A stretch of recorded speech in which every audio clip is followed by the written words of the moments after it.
Kamala Harris gets taken to task in the one and only vice presidential debate. Donald Trump returns from the hospital and is finally declared COVID free.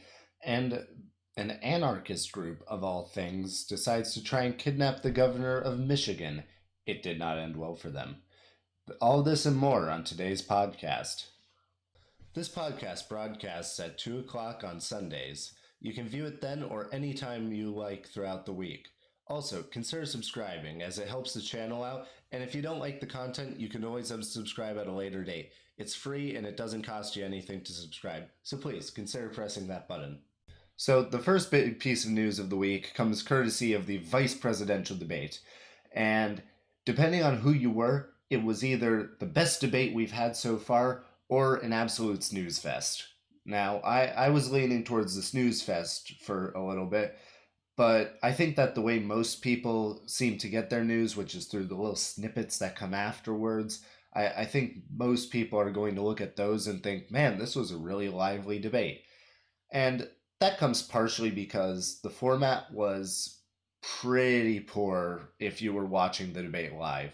So the format for people who didn't watch was you get about 2 minutes each side on an individual question, sometimes the same question, and then maybe you get a minute to respond. There was a couple funny moments where they only got about 15 seconds to respond to the other person. If you understand debate at all, this is pretty poor. I mean, it's not enough time to respond to even a 30-second claim. You can make a claim in 30 seconds. 15 seconds is not enough time to respond to a claim made in 30 seconds. And it really showed in the debate. A lot of people, there was a lot of Mr. Vice President, and the interesting thing is actually that even though Pence got called out for going over time a lot, by most accounts, both candidates either spoke for an equal amount of time, or Kamala Harris got about 3 minutes of more talking time. Now, I don't know why that is. I don't know how the numbers were added up, but that's the estimates that I've seen so far. Now, this debate mostly focused around Pence answering questions. I thought that the moderator, Suzanne, did a really good job of picking questions to ask. The last question was from an 8th grader. I was sort of confused about why that was in there. But aside from that, I thought that it was pretty good, actually, at least on the questions being asked. She did ask Kamala Harris some pretty hard questions. She asked Pence some pretty hard questions. And overall, it was pretty good. Now, if you looked at the fact-checking from this, you might think Pence did a lot of lying, or at the very least, he made a lot of claims that they deemed worthy of fact-checking. And at face value, you might think it's true. Except if you dive a little deeper, the reason that Kamala Harris didn't get fact-checked nearly as much is because Kamala Harris outright refused to answer most of her questions. She refused to answer questions on court packing, on the Green New Deal. She refused to answer questions on taxes. And you'll get all of this and more coming up in a few minutes. But first off, I want to talk about the court packing. Now, the Biden campaign has been outright refusing to answer whether he will or will not pack the Supreme Court for weeks now. And it's a legitimate question. It is a question that every American should be asking, because this is an institution that is supposed to be one of the checks and balances of our entire government. It was designed to put a check on the executive branch and a check on the legislative branch, so that neither could gain too much power over the other, and so that overall our rights could be protected through some judicial entity. So this means if someone goes and decides to pack the court, you completely ruin the integrity of that, and then you bring into question, are these Supreme Court decisions legitimate? And nobody wants that. Believe me, 0 people want that. This was an idea that was so radical that back when the Democrats controlled the House, the Senate, and the presidency under FDR, and he proposed to get through his New Deal resolutions, They absolutely outright refused to do it. They said no. And in fact, it cost him seats in the next election because it was that unpopular. And why the Biden campaign is allowed to get away with refusing to answer this is beyond me. Now, their answer has been roughly, "Oh, you'll hear after the election." And that's an unacceptable answer. You'll hear after the election. So is it a yes or a no? And so here's Kamala Harris talking about court packing, basically, and refusing to answer any question on it. But your party is actually openly advocating adding seats to the Supreme Court, which has had 9 seats for 150 years, if you don't get your way. This is a classic case of if you can't win by the rules, you're going to change the rules. Now, you've refused to answer the question. Joe Biden has refused to answer the question. So I think the American people would really like to know, if Judge Amy Coney Barrett is confirmed to the Supreme Court of the United States, are you and Joe Biden, if somehow you win this election, going to pack the Supreme Court to get your way? I'm so glad we went through a little history lesson. Let's do that a little more. In 1864... Well, I'd like you to answer the question. No, Mr. Yes, Vice President, I'm please, speaking. very I'm fast. speaking. Okay. Thank you, And Senator the Harris. people, Susan, are voting right now. They'd like to know if you and Joe Biden are going to pack the Supreme Court if you don't get your way in this nomination. Let's talk about packing. You once Come again on. gave a non-answer. Joe Biden gave a non-answer. Trying to answer you the now. American people deserve a straight answer. And if you haven't figured it out yet, the straight answer is they are going to pack the Supreme Court if they somehow win this election. So in there, Kamala Harris goes into a little history lesson on how Honest Abe refused to add a seat to the Supreme Court in the last year of his election. That's not the point. The point is that the president has the power to do it. The precedent is that the Senate gets to choose to confirm, and the president gets to make appointments. It doesn't guarantee the appointment goes through. It doesn't guarantee the appointment doesn't go through. However, the big question is, are we adding 2 seats to the Supreme Court? Are we adding 4 seats to the Supreme Court? She won't answer this. And in fact, Joe Biden came out over the week and said he's going to refuse to answer this because any answer he gives will somehow detract from focusing on Trump. All the headlines will be about what Biden says. No, this is an absolute terrible argument. Why? Because if Joe Biden just comes out and says, "No, I'm not going to pack the Supreme Court," guess what? We go back to 3 weeks ago when it wasn't an issue. We go back and we say, okay, he can keep making the argument that the president should pick who gets in, and maybe the American people vote him in on that basis. But you don't get to go out and say, well, I'm not going to answer whether I will or won't pack the Supreme Court. I'm going to let people go out and vote. This can really only mean one thing. And yes, I'm going to draw conjecture here because it's not that far of a reach to say that Joe Biden is avoiding the question because Pence is absolutely right. He is going to pack the Supreme Court if Trump's nominee goes through. He is going to pack the Supreme Court. And that is a terrible threat to the balance of powers and to our democracy as a whole. So here's Joe Biden refusing to answer the question and giving a small explanation as to why. My opinion of court packing when the election is over. Now look, I know it's a great question, y'all, and I don't blame you for asking it.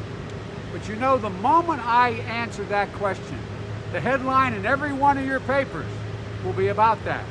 Other than focusing on what's happening now. Now, as you can see, it's not an answer. It's clear attempt to pack the court and just get away with it by not having anyone press him to actually answer the question. If you realize, the only time they're really pressed to answer these questions is in the debates, and they still refuse to do it. Now, moving on to the next topic, the Green New Deal came up in the debate because, well, climate change is real. Listen, it's real. But there are some caveats to that. We don't know the exact effect that climate change has on our world. And that means that we have policy differences. Now, when it comes to this, the most radical policy out there is Joe Biden's. If you look at it, the Green New Deal is on his campaign website. AOC is running up the climate side of his campaign. You can't get around the fact that Biden supports the Green New Deal. And this is a multi-trillion dollar, the low estimate was $50 trillion over 10 years. That's nearly $5 trillion a year in new spending that we don't have the money for. And the vague promise that the world is going to improve. Well, the world is improving, and the way it does is through innovation. It is through people innovating. The government does not innovate. People innovate. So throwing money at the climate crisis is not going to solve it. People are going to solve it over time. But this does not stop Democrats from supporting radical policies that would ban things like air travel, that would call for basically the culling of hundreds of thousands of cows to stop methane pollution of all things, and basically just taxing the living hell out of you and forcing you to make these decisions that aren't in your best interest. Climate policy is policy for the rich. It is not policy for the poor. In fact, if you wanted a policy that gave cheap, clean energy, you'd go for nuclear. But no, that's not what they do. They're subsidizing solar, they're subsidizing wind. Things that require massive batteries that have extreme environmental impacts just to create. Now, Pence goes through and gives a thorough ripping of the Green New Deal, and everything he says is absolutely true. So here is Mike Pence ripping through Kamala Harris on the Green New Deal. As I said, Susan, the climate is changing. We'll follow the science.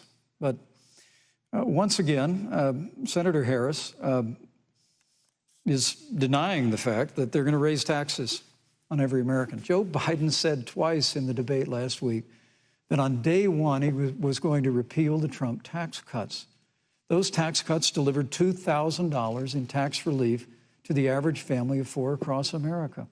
And with regard to banning fracking, I just recommend that people look at the record. You yourself said repeatedly that you would ban fracking. You were the first Senate co-sponsor of the Green New Deal. And while Joe Biden denied the Green New Deal, Susan, thank you for pointing out, the Green New Deal is on their campaign website. And as USA Today said, it's essentially the same plan as you co-sponsored with AOC when she submitted it in the Senate. And you just heard the senator say that she's going to resubmit America to the Paris Climate Accord. Look, the American people have always cherished our environment. We'll continue to cherish it. We've made great progress reducing CO2 emissions through American innovation and the development of natural gas through fracking. We don't need a massive $2 trillion Green New Deal that would impose all new mandates on American businesses and American families. Thank you. Joe Biden wants us to retrofit 4 million American business buildings. It makes no sense. It will cost jobs. President Trump is going to put America first. He's going to put jobs first, and we're going to take care of our environment and follow. So, well, I think a lot of this has some serious implications. I think that things that should really be more down to earth for voters are things like taxes and the threat of China, because those two things are a lot more applicable in your daily life. We saw at the beginning of this pandemic what can happen when China just straight up refuses to export things that we have purchased and just requisitions all of the things that we were importing to help themselves. So this is all led up to a part in the debate where Mike Pence just absolutely thrashes Kamala Harris on taxes. So if you remember, in the last debate, Joe Biden promised to repeal the Trump tax cuts. Those were tax cuts that provided tax breaks to they reduced the amount of tax that the average American pays by $2,000. And even in the low income groups, we saw tax cuts of around $200, according to estimates at the time. So these were tax cuts that benefited everybody. So the Democrats wanting to repeal them does hurt the average American. it does hurt everyone here. Then Kamala Harris also goes on to talk about the failed trade war with China, but we'll get to that in just a minute. First of all, I want to show you this clip of Kamala Harris saying, oh, we're not going to cut taxes, just absolutely gaslighting to the American public. And followed right up behind that, I have a clip of Joe Biden promising to, guess what, get rid of those tax cuts. This is supposed to be a debate based on fact and truth. And the truth and the fact is, Joe Biden has been very clear. He will not raise taxes on anybody who makes less than $400,000 a year. He said he's going to repeal the Trump tax cuts. Mr. Vice President, I'm speaking. Well, I'm speaking. It'd be important if you said the truth. Joe Biden said twice in the debate last week that he's going to repeal the Trump tax cuts. That was tax cuts that gave the average working family $2,000 in a tax break every single year. Senator, that is that's the math. absolutely not true. Is he only going to repeal part of the Trump tax cuts? If you don't mind letting me finish, we can then have a conversation, okay? Please. Okay. Joe Biden will not raise taxes on anyone who makes less than $400,000 a year. He has been very clear about that. That's why I'm going to eliminate the Trump tax cuts. So that right there is a big deal to the average American. I mean, I don't think the average American wants to end up paying more taxes under a Biden presidency. I don't think the average American wants to pay more taxes, period. But, of course, they keep portraying this as, oh, it's only going to be tax cuts. It's only going, sorry, not tax cuts. It's only going to be more taxes on the rich, people making over $400,000 a year. That's not true at all. That's what gets said basically every time someone says, oh, we're going to raise taxes. They try and say, oh, we're not going to raise your taxes. And even if we were raising your taxes, you'd have to make a lot of money to do that.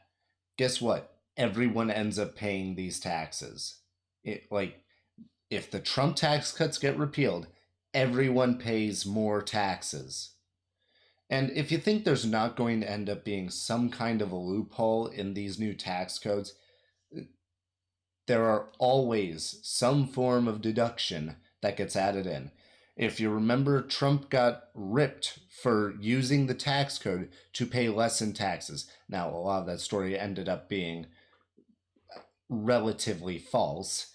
However, the main point is that those the tax deductions that Trump used to pay fewer taxes all these past years were put in place during what were supposed to be tax increases. So if you think the people making $400,000 a year or more are the people who actually end up paying this taxes, no, wrong. It's the people making regular income who don't have the time to pay for expensive accountants to do their taxes and find every little deduction they can, who actually end up paying the majority of these taxes. Now this, finally, for the final topic of this debate, leads into the trade war with China, where Kamala Harris basically goes after Pence and says, well, you're losing the trade war. No. First off, just no, that's not how this works. In a trade war, you try and get the other side to submit to a certain standard. And Trump has, to a degree, been successful. You can't say it's worked in every aspect, but to a degree, it has been successful in, at the very least, making it seem like jobs are coming back to America. Now, I disagree with tariffs. I think that they don't benefit anyone. Trade wars don't actually help anyone. Free trade's a lot better. But I don't mind a trade war with China. The reason being, China is a terrible place where they oppress millions of people. I mean, Xi Jinping literally welded people into their apartments during COVID. They have internment camps for Uyghur Muslims. I am in full support of a trade war with a country that absolutely flaunts human rights. And Biden's campaign has been, frankly, relatively warm with China. Oh, they want to negotiate with people. This was a big talking point by Kamala Harris, by the way. Oh, we keep our friends close and we keep an eye on our enemies, well, saying that it was a terrible idea to pull out of the Iran nuclear deal. She actually blamed Trump's policy on Iran for making it so that Iran would maybe get a nuclear weapon. The Iran nuclear deal had After 10 years, they were allowed to build nukes under the Iran nuclear deal. And they were able to build the infrastructure to make them during the term of the Iran nuclear deal. So if you think that this Biden foreign policy is going to be hard on China, hard on Iran, you're dead wrong. So anyway, here's Kamala Harris saying an absolutely false thing, and Pence saying an absolutely true thing about the trade war with China. Yeah, on the issue of jobs, Senator Harris, let's talk about that. The vice president earlier referred to, as part of what he thinks is an accomplishment, the president's trade war with China. You lost that trade war. You lost it. Lost the trade war with China. Joe Biden never fought it. Joe Biden has been a cheerleader for communist China over the last several decades.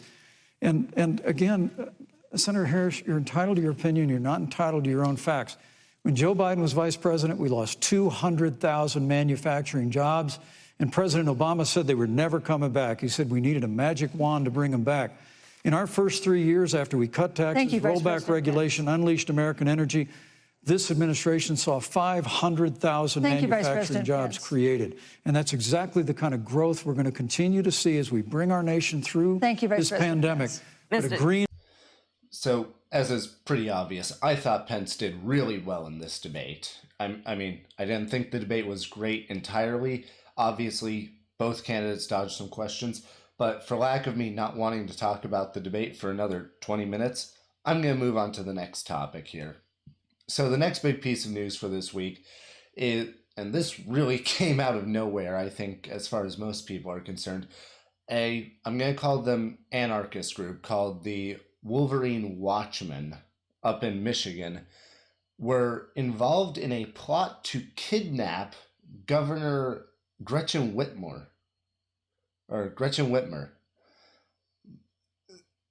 Obviously, this is unacceptable, but I mean, I think the entire thing is just absolutely insane. Apparently, these people have been planning since as early as May a violent overthrow of the Michigan government. They were going to look up her house, look up the house of law enforcement officers, go to the governor's mansion, kidnap her, and do something.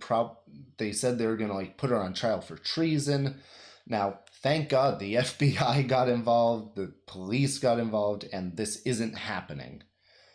But I think that this is really showing the cracks that are starting to evolve in our politics. Now, the actions of this group are obviously inexcusable. However, something that should be noted is Gretchen Whitmer came out and blamed Trump. This is also something that really should not be happening. And frankly, it was the FBI under President Trump that put this to a stop. And she came out and lambasted him for something that started way back in March because the Democrats are still playing this angle of Trump supporting racists. This is an anarchist group. Let's be clear. They are not far right. This isn't far right. This isn't far left. If anything, they are a purely anarchist group. They don't like the police. They don't like Trump. They don't like government. Period. Whatever their goal after overthrowing the government is secondary. They don't like it. And I'll show you a clip in just a minute here of this group, or of one of the individuals in this group, basically going and saying Trump is a tyrant. Because that's what these people think. And again, this is absolutely crazy news. Now, Trump, of course, comes out and tweets, why would you say this to me? Why would you call me a white supremacist? I literally gave you the FBI to help with this. And really, the governor came out and jumped the shark on this one. I think that she was totally in the wrong for her response, again, going out and calling Trump a white supremacist over this. So just to show how much this group actually cares about Trump, here's a video of one of the members of the Wolverine Watchmen going and basically calling Trump a tyrant. It's not your friend, dude. And it amazes me that people actually like believe that when he's shown over and over and over again that he's a tyrant. Every single person that works for government is your enemy, dude. So, I mean, I don't know. You tell me. Does this guy seem like someone heavily invested in seeing Trump remain in power? Frankly, no. Frankly, I think that if Trump was the governor of Michigan, this guy would probably want to overthrow him too. These were people who are not going to be reasonable. Now, I want to make that short segment because, again, just an insane piece of news this week.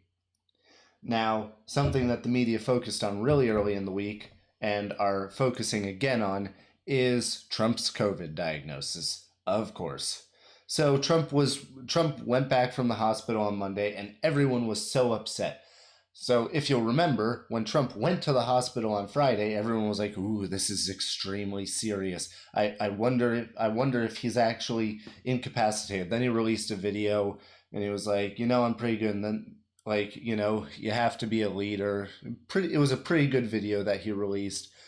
And then they were like, "Ooh, he's downplaying the virus." And then on Sunday, there was mixed communications between the medical team and the media, and this led people to question how well Trump was actually doing. It turned out he received some oxygen. When the virus got particularly bad for him, he received some experimental treatments, and then he went home on Monday. And of course, everyone again went insane. I really don't understand how people have the energy to remain this outraged this consistently. I mean, the guy goes to the hospital, you're outraged. He receives treatment, you're outraged. He goes home, you're outraged. And the outrage over him going back to the White House was, oh, well, he shouldn't be going back. He should be staying in the hospital. He could infect someone. He lives in the White House. I don't know how much clearer I can make this about Trump, but the guy lives in the White House. If you are not actively taking up if you are taking up an entire bed, and because he's the president, he's probably taking up a large portion of the hospital just for security details and the like. If you're not actively needing hospital treatment, and this goes for all COVID patients, if you do not actively need hospitalization, they send you home. Why? Because you're taking up a bed they could use for someone else. In fact, there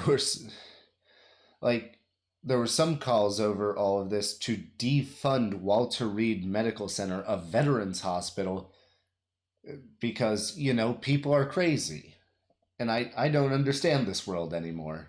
I don't understand how you can be this outraged. So Trump gets back to the White House, and at the time, it looks like the media is going nuts because they're like, "Oh, he's waving from the balcony. He's not wearing a mask." At the time, it didn't look like there was anyone around him. And then Trump goes and does a Trump. He does something extremely stupid, which is a later video shows that he does with a mask off, pretty close to some camera people. He does a video, and the video isn't particularly great. I'm going to give people the benefit of the doubt and assume they've seen it already. But the video is not particularly great. It's not particularly bad. He says basically don't be afraid of the virus, which is fine. However, it doesn't help that he's standing pretty close to a camera crew with a mask off, because as far as we could tell at that point, he was still contagious. And I say could now because news from Saturday just came out, and it appears that Trump is no longer contagious. He gave a speech. His doctor came out later and said, no, he's not contagious. He's tested negative for the virus, which is great. It's great that he recovered. And I think that it's a good idea to hope that everyone recovers. But on Monday, he was still contagious. And he came out and he said, don't be afraid of the virus. And of course, that led to the media just going crazy and saying, no, you should be afraid of the virus. I saw a great article in the Washington Post saying being afraid of viruses is a good thing that protects people. It's like, no, being sensible about how to deal with a virus protects people. Not being a moron protects people. You should as of right now, you should social distance. You should wear a mask when you're close to people. You should practice good safety measures around people who may be more susceptible to the virus. That's what you should be doing.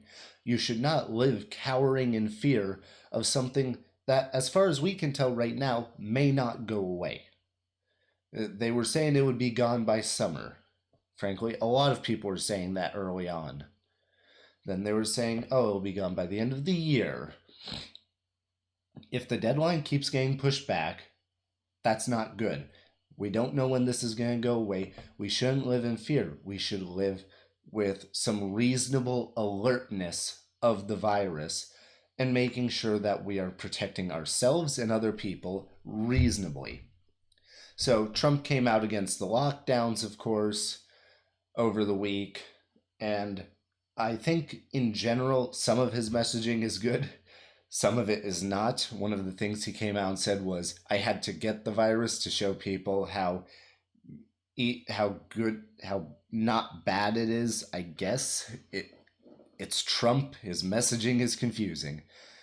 The guy is not great with communications. It's very evident, and it infuriates me and many people I know to no end that the guy cannot get a straight message across.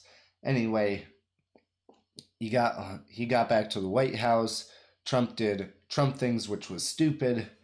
And then on Saturday, he did an event. It went well, and it turns out he's COVID-free. Now, this, of course, didn't stop the Commission on Presidential Debates from completely jumping the gun. And I think that this is the big topic of this section, really, where so the Commission on Presidential Debates came out and said, oh, we're going to do like a Zoom type debate, like a video chat debate. And Trump rightfully said, no, I'm not doing that. They released it. They came out with it very quickly. They didn't give anyone time to process it or accept the terms. And the truth is that this debate is happening this week. Trump just got cleared saying he's not contagious anymore. If you're worried about him being contagious, sit them 12 feet apart. Sit everyone 12 feet apart. Put up the plexiglass dividers like you did for for Pence and Kamala Harris. Even put a plexiglass divider in front of the debate moderator. If you're really concerned, make Trump wear a mask. I don't think that the guy is completely unreasonable, that he won't accept some reasonable things. However, doing a Zoom debate, there are some pretty clear problems, especially since early on in the campaign season, you could basically see Biden looking at a teleprompter while he would do these live video calls out to his supporters from his basement. Like, you could literally see him look at the top right of his computer, much like I do as I read my little script for these podcasts. And it brings to question, would this debate be legitimate? Are people going to feed Biden answers? And that's a real problem. So it's clear that the Commission on Presidential Debates jumped the gun on this. And Trump rightfully said that he would not do a debate under those circumstances. It would be stupid for him to even consider it. I mean, as it is, not doing a debate only hurts Trump because Biden is ahead in the polls. Trump needs the debates more than Biden. So it may be confusing the way I said that. So let me rephrase this. Doing a debate will help Trump. However, doing a Zoom debate will not help anyone, which makes it the equivalent of Trump doing nothing. So Trump making a situation out of this and now being able to say, I've been cleared, I'm not contagious, is a real bonus to his argument here. And it will win him at least some sympathy in the polling. So The crazy world that this is coming to, I don't know how to keep up with it sometimes. Anyway, I'll be back next week with some more new content. Thank you for sticking around. Thank you for watching the show. If you liked it, please consider subscribing. The show's self-produced and every little bit helps. Also, share it with your friends if you like it. And if you don't, again, you can always unsubscribe at a later date. It's free to subscribe, so make sure to hit that button. Check back in with you next week.